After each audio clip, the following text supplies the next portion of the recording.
నిధుల సంగతి సందిగ్ధంలో ఉన్న మరోవైపు పోలవరం ప్రాజెక్టు పనులు వేగంగా జరుగుతున్నాయి. ప్రాజెక్టులో కీలక ఘట్టమైన జల విద్యుత్ కేంద్రం కొండ తవ్వకం పనులు దాదాపుగా పూర్తయ్యాయి. ఈ తవ్వకం పనులు మేఘా ఇంజనీరింగ్ సంస్థ ఈ ఏడాది మార్చి 30న ప్రారంభించింది.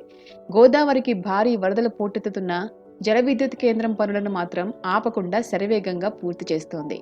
ఈ ప్రాజెక్టులో అత్యంత కీలకమైన ప్రెజర్ టన్నెళ్ల పనులు తూర్పుగోదావరి జిల్లా దేవీపట్నం మండలం అంగుళూరు వద్ద జరుగుతున్నాయి.